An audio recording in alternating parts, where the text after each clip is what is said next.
So today we are continuing looking at world building for the story that I am producing.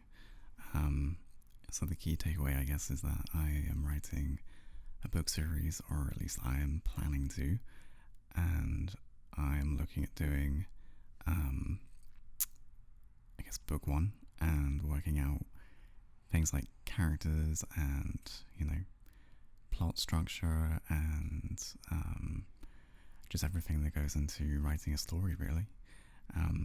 You have to forgive me that it is Sunday morning, so I'm not necessarily going to be super sharp, but you should find this pretty relaxing.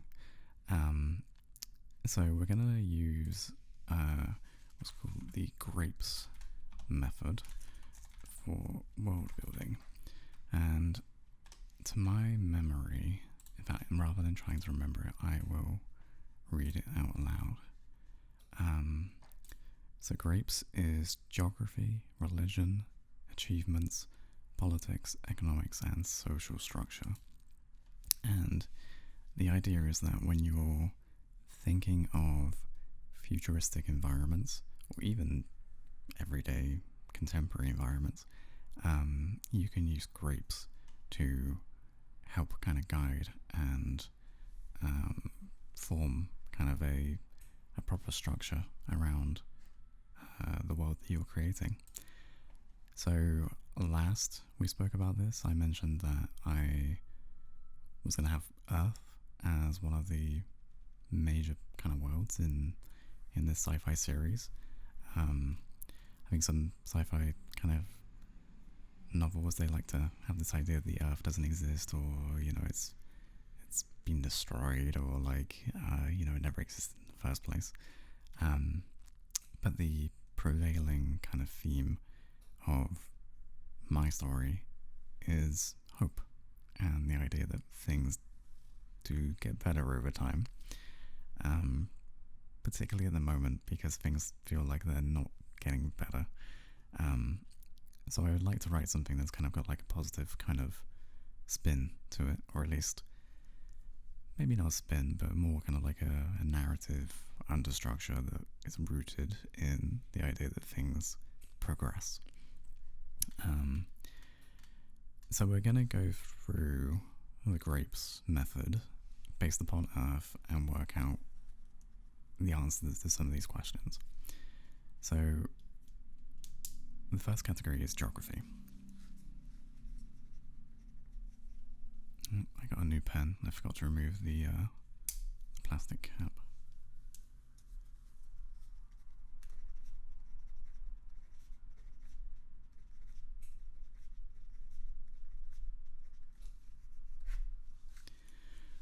Okay, so it says, how does the region and climate affect the characters in your story? So in some worlds, when I say worlds, I guess I mean universes, the Earth in the future is either like devastated by climate change, or it's like a utopia. I think both are unrealistic.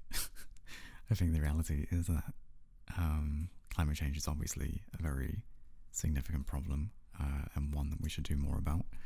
I think in this universe, my gut feeling is that we have done something about it, but we do not live in a utopia.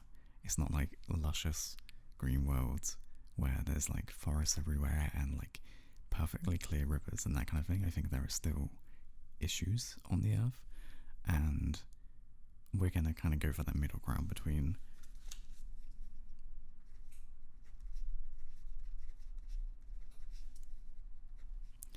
let's call it utopia and, I don't know, devastation. Well, I guess dystopia would be applicable.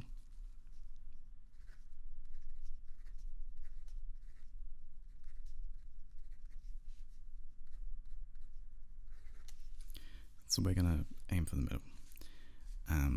I think what I mean by that is that, yeah, like, to my mind, this world would be one where, like, in fact, let's rewind slightly. So the problem with having two extremes, a utopia implies there are no problems, a dystopia implies that everything is a problem, and I don't think either make for necessarily complex or interesting storytelling, because they constrict you a lot. And I think I would like the idea that things aren't perfect, things are pretty good, things have, structures and functions and that kind of thing, but I think ultimately there are underlying issues with that and how that functions. And I think that that's the key to interesting stories is not everything is quite right. You want to have characters that have to overcome annoyances, and obviously the structure of a story is an overwhelming kind of challenge to overcome. But you also want to have kind of everyday annoyances as well to make it kind of grounded in reality. So I think we're going to aim for the middle in that sense. Maybe middle leaning towards a utopia. Things are better than they are bad. What are the primary exports and imports? So I recently learned that antimatter is the most, I don't know how you'd word, just valuable substance that we have. So if you think of the universe as being constructed of matter primarily, which is physical things, antimatter is the kind of physical equivalent of that in reverse. And when matter and antimatter come into contact, they annihilate each other. And the prevailing kind of theory in science, in my understanding, is that there should be an equal amount of each other, and there isn't, and we don't know why. But in science fiction, and I think maybe to an extent grounded in scientific fact, there are theories that antimatter is the key to faster than light technology. So in Star Trek, the warp core, even, which is the kind of the engine of a starship that uses faster than light technology, is powered by antimatter, and they rely upon that. And so we have antimatter in the real world. It is a real thing. And I think when I looked it up, in fact, let's see what the value of it was. It's an obscene amount of money. Antimatter price. So the cost for the production of 1 gram of antimatter has been estimated at $62.5 trillion, which is, I think the entire world economy is only about 90 trillion. How much is the world economy? 105 trillion. So basically, if you took pretty much half of the planet's entire economy, that would get you 1 gram of antimatter. And apparently the reason for that is it's rare and extremely difficult to produce. The energy of it is the big thing. And basically the fact that the engineering that goes into that is just not something that we're at. But yeah, so I am going to work on the assumption that antimatter is basically the most kind of abundant, no, not abundant in the slightest, the most valuable resource that we have. So let's put that down.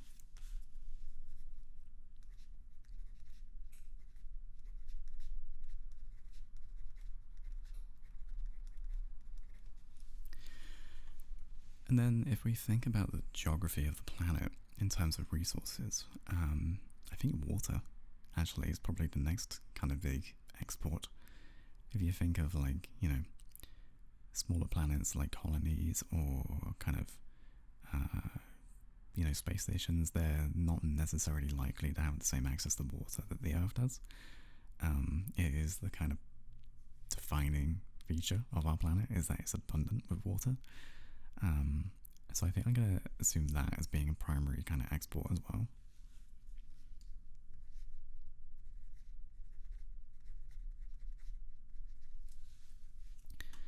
I think we'll leave that there for exports and imports, because eventually we'll have other planets, and the reality is that working out how different planets connect together and what they trade and import, etc., is going to be something that I have to do in retrospect, I think. How does the society's placement affect their chances of survival? I'm not entirely sure what that means. How does the society's placement affect their chances of survival?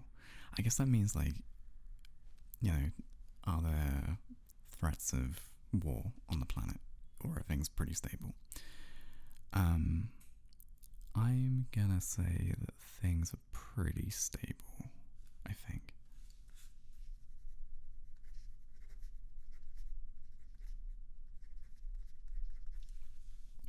I think my reasoning behind that, I'm just gonna take a sip of tea.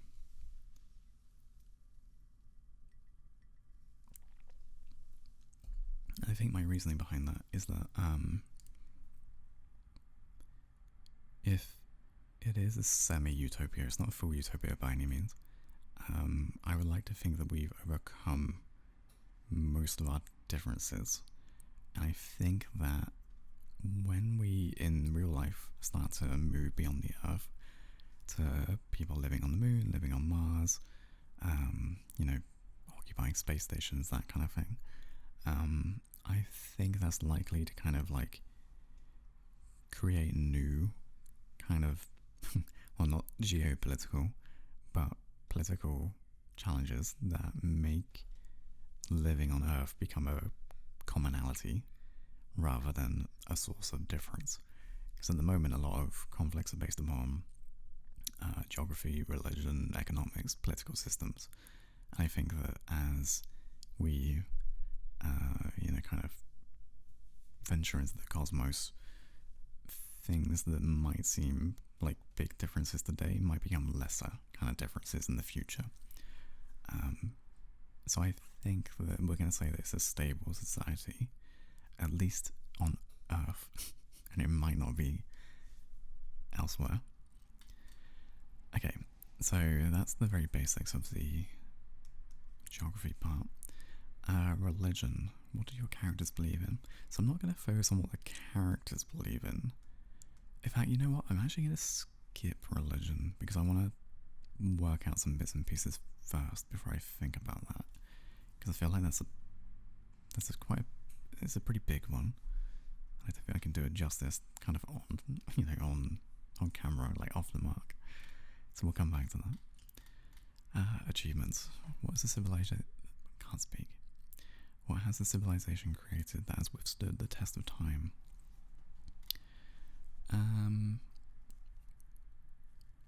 So I know that like really faster than light technology is probably the biggest thing in this, because it allows us to actually get around the universe in an acceptable amount of time.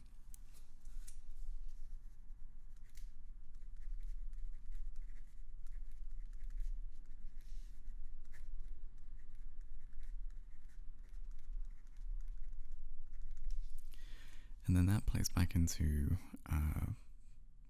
what we were saying about antimatter being valuable or an export or some sort of thing. I think the circumstances of how it's produced might make that something that is unique to the Earth. Not necessarily unique as in like only the Earth can produce it, but unique in the sense that the Earth has the infrastructure and the economy to produce it. And so I think it's a natural kind of conclusion that antimatter powers faster than light technology, and that's kind of the outstanding achievement, I guess. I also think like if we relate it back to geography, I think overcoming climate change through technology is probably the biggest thing. So let's say,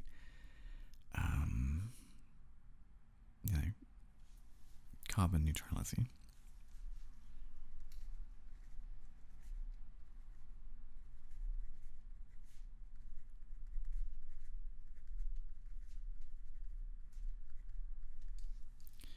And I guess along with that, things like sustainable agriculture.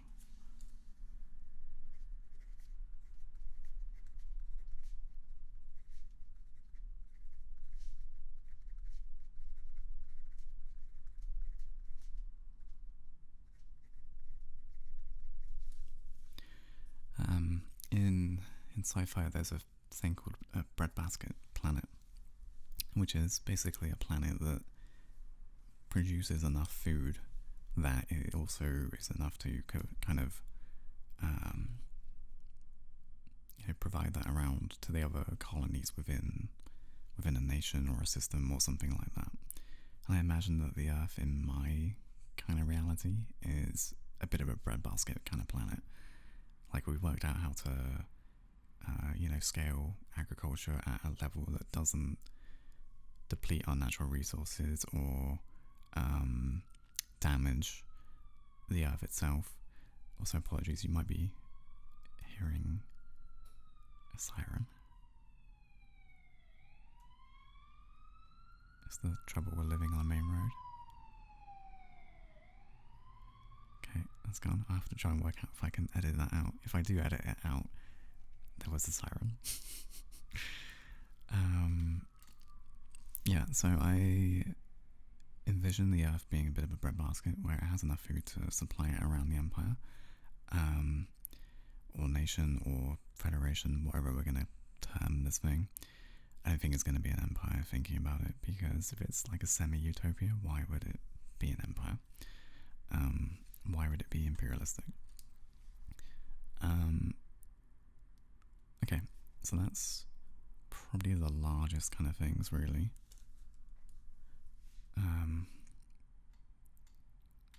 I guess, do we want to cure disease? It's a strange thing to ask. Yeah, let's put a pin in that one.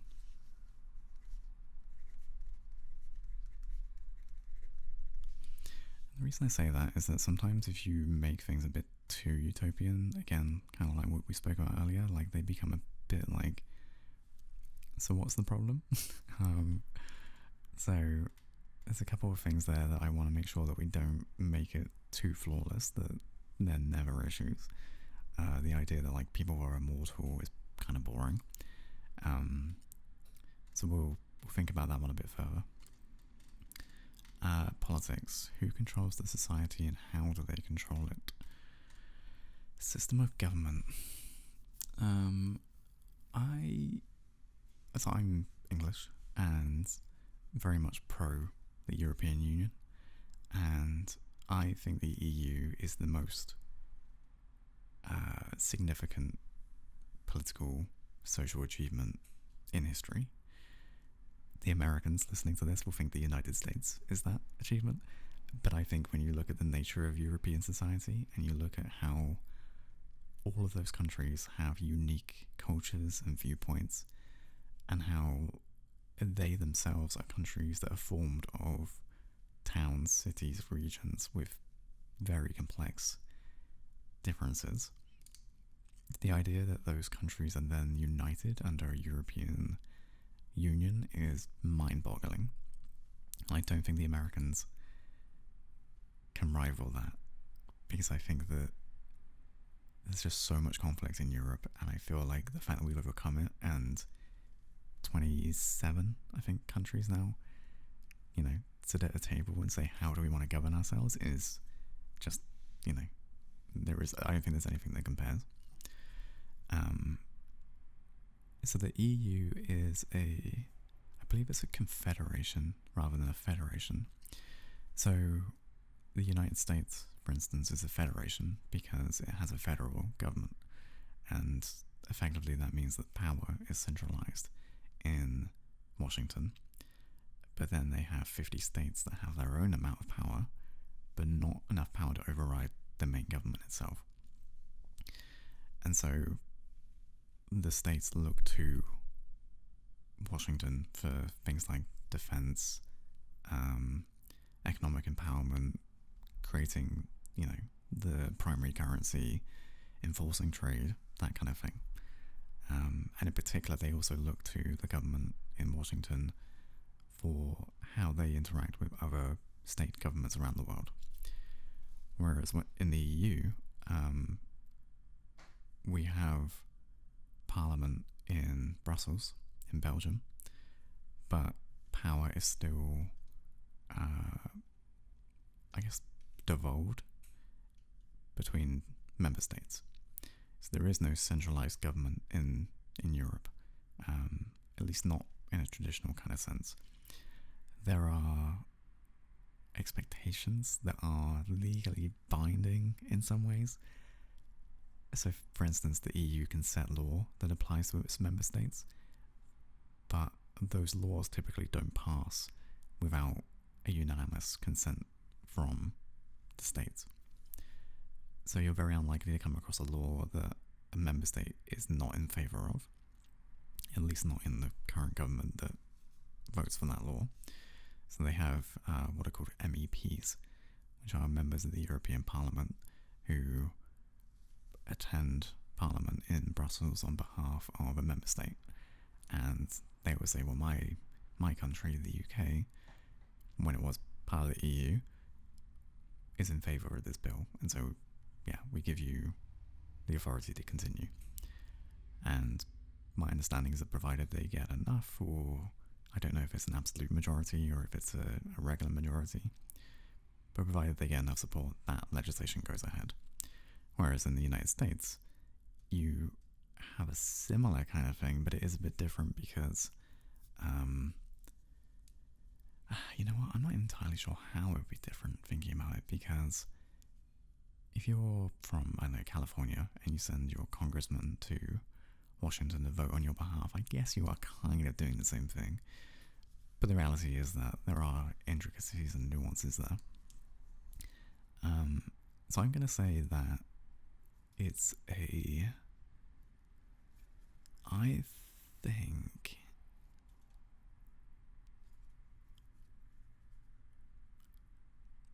what do I think? So to make it easy, let's assume that the planet operates under a single government. Whether that's the UN or something different, I don't know, and I'll think about that. But let's look at it as a democratic global government.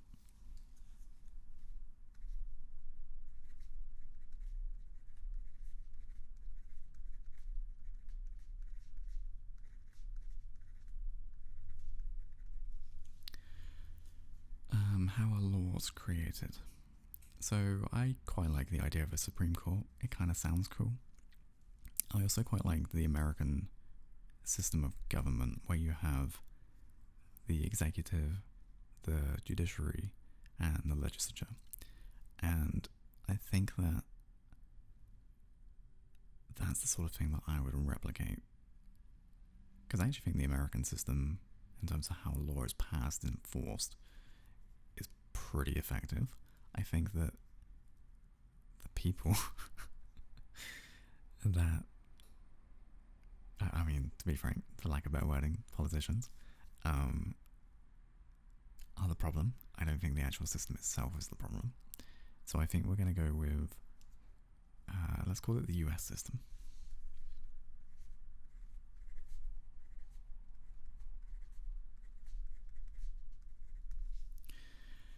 And then what I'll do is, in fact, let's see how many countries are in the world. Now the reality is that 150-ish years from now, there's not going to be the same amount of countries. But it gives us a bit of a ballpark to work with. I think it's like 190. 195. We'll think about that, because obviously the big thing with the American system is that they have 2 senators, and then they have congressmen relative to the size of the state. So, actually, is that the case? How many? Because I believe there's more congressmen in California. How many congressmen from California? 52. Okay, so how many from Utah?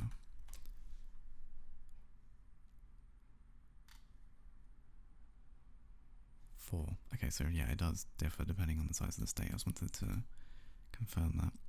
So anyway, I'll think a bit more about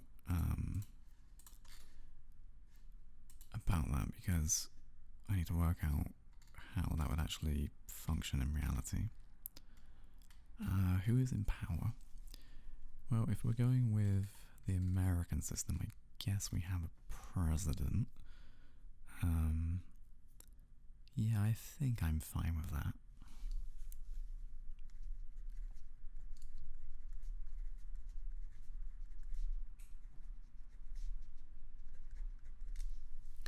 I've put a star next to it because I might work out a better way of terming that. It might be that present is a bit of a dated term by that point, but we'll think about it. Okay, economics. I'm just trying to reopen this window, if it will. Resources and money. So we've already done what are the most valuable resources. That's what geography mentioned, and that's what I said, like water, antimatter, food. How are they bought and sold? Maybe this is more kind of everyday things. Yeah, I think it probably is. So this is quite a complicated question because lots of utopias in sci-fi don't have money. Because the idea is that we get to a point where, because I mean, in effect, money is designed as a regulated structure to testify to resources and how those resources are allocated.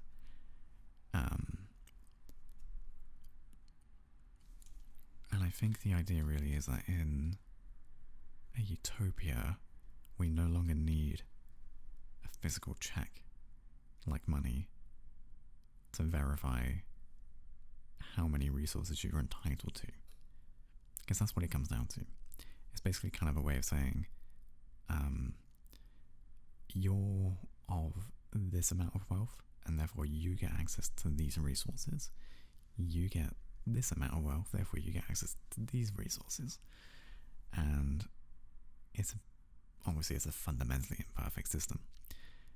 And in utopian societies, the idea is that we would no longer need to regulate that with money, because you would take what you need, and how we view what we need changes. Because at the moment we're consumer-based society, and so we perceive what we need based upon more what we want to have more than what we actually literally need. And I think, there's a huge conversation you can have around this, because I think it's a spiritual kind of thing as well. I think the way we philosophically value ourselves and our place in the world and the moment is very materialistic. It's very much kind of like, how big is your house? How posh is your car? How nice are your clothes? And I think we're going to have to go for the halfway stage again in the future, in this future that I'm creating. Because again, I think if you remove currency altogether, I think it's just limiting the challenges that the planet is going to have. Particularly if it's interacting with other worlds, and we're talking about things like trade, exports and imports. I'm gonna say that there is currency,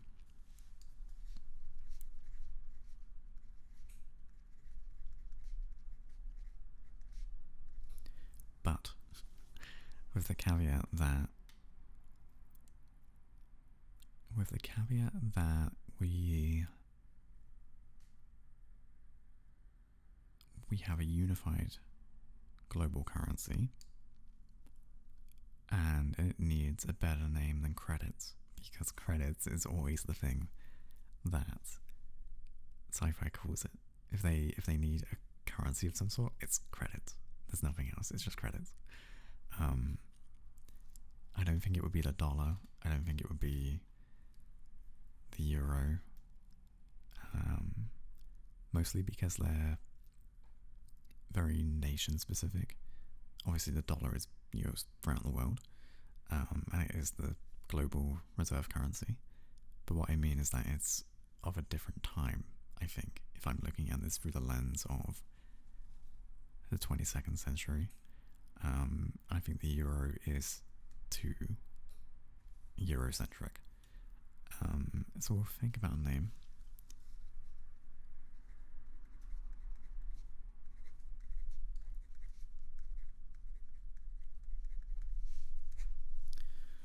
Okay.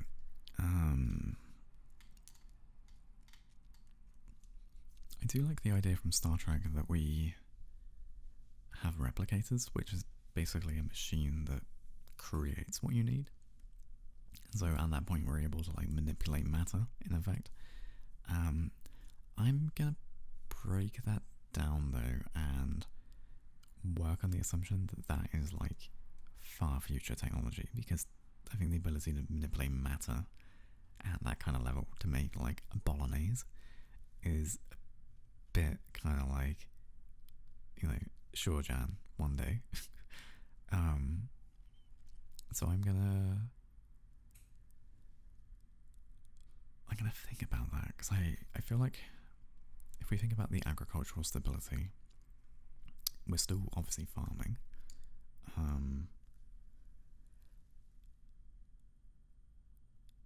So yeah, I'm gonna say that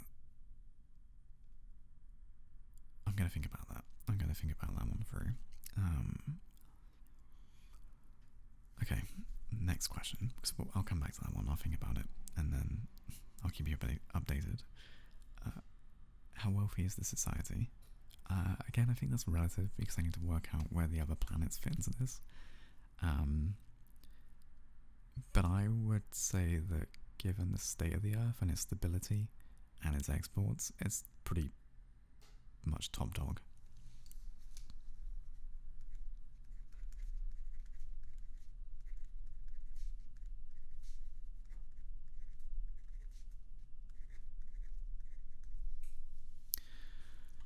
Okay, and then the final one, social structure. Who are the most important people? Who are the least important people? How do these classes live together? So, I guess in a dystopia, power concentrates into people with resources, and can provide security. So if you think of like, I don't know, Fallout or The Walking Dead or something like that, typically in the destruction of the world, the powers that control resources and have access to weapons and security tend to be the ones that form, you know, these kind of feudal societies where they have like a king like kind of figure, and then the other end of the spectrum of that is in a utopia. Typically there is no centralized kind of power, so to speak. Although that does kind of differ, like in Star Trek there's a president, and I don't know, what other kind of particularly utopian societies are there in sci-fi? I have to think about that.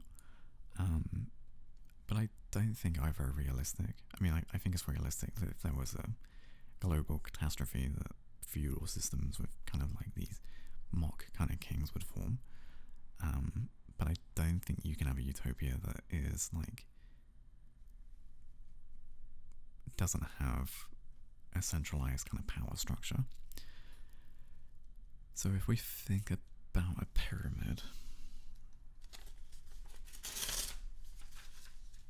that's that plastic cap from the pen.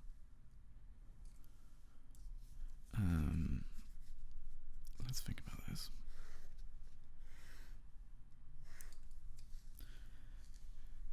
So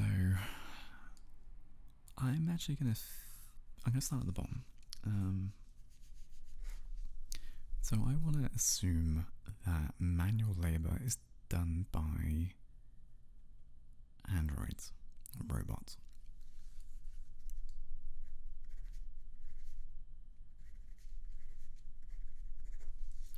And I think that if you look at a typical pyramid of social structure, we still, as a society, don't value manual labor in the way that we should do. And even though you can be paid well for it, I think there's this social order that assumes that using your hands for some reason makes you lesser than somebody that sits at a desk and practices, law, which is obviously completely warped and should not be the case, but it is the way that typically the hierarchy works. It's why we place a lot more value economically in, doctors, teachers. Well, I wish we place more economic value in teachers, but we don't.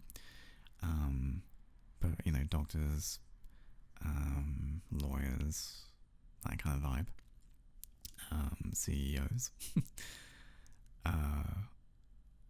So I think that I'm going to say that by this point, we've mostly outsourced all of that to some sort of artificial intelligence.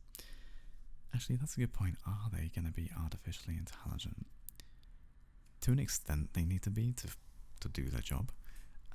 But I think it could be an interesting thing to explore. What happens if you have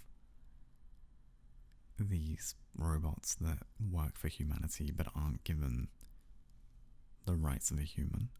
Because that echoes a lot of how our own history has kind of gone forward, right?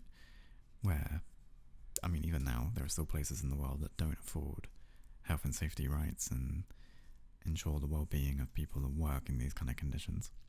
So I think it'd be an interesting kind of parallel to apply that to robots and work out what to do from there. Above them, we're going to just kind of call it...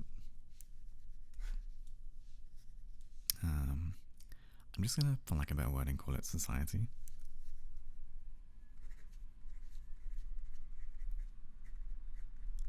So our current society is what's called scarcity. It operates in scarcity, where basically we don't have access to everything that we need at any given point. And so I think the idea with this would be that that is no longer a problem because of what we mentioned above about how things are governed and structured and what the economics are of the world. So I'm gonna work on the assumption that most people, for the most part, have what they need, and therefore we can kind of lump them together in this kind of like society kind of thing. I think a lot of times when people think of like a utopian kind of society, they think of like people never lift a finger to do anything. They just create art and listen to music and attend concerts. And I want to think properly about what is the realistic outcome of that. Like, what does that look like in this society, and what does it mean for somebody to not have to work, I guess. But I think that's the key thing, is we're talking about not having to work versus there are still jobs that need to be done. So I think that's a reality where you can choose to not work if you want to, but I would imagine that most human beings are pretty motivated by productivity and progression. Like, I think we just naturally feel a need to improve things, and I think that includes ourselves. That doesn't mean that you can't, spend 80 years of your life doing art and not achieve the same sort of progress and personal kind of evolution. But there are going to be people that are like, hey, I actually kind of like checking my emails and, attending meetings. And so I'm going to work on the assumption that that is still very much a thing, because there are still structures in place. Like, none of this works if people aren't working, right? So I think I need to work out how that kind of functions. And I think I also need to work out, are robots created equal? And what I mean by that is, if a robot is digging and mining rare earth minerals for the creation of like advanced technology, is that the same robot that maybe is an assistant in this world government for instance? And the answer is I don't yet know. And I need to think about that, because that in itself might create an interesting kind of source of conflict, which could, feed into other things throughout time. And then, for lack of better wording, let's just call the top of the pyramid rulers. And again, I think I need to sit down and think about whoever the head of this government is, how does that feed back into the politics of the system? Like, how does it function? How do you participate in the democracy of it? Is it a democracy in the typical kind of sense? Or is it a more like direct democracy like in Scandinavia? Those are the kind of questions I'm going to brainstorm about, and maybe I'll do an update in the next video of what I've landed on. So I think we'll kind of leave that there. That's some pretty good progress, and we've got some homework to do. So we'll leave that there, and let me know what you think. If you have any kind of thoughts or opinions on interesting kind of ideas or structures that can be applied here, and we'll go from there. I hope you enjoy the rest of your Sunday, and I will talk to you soon.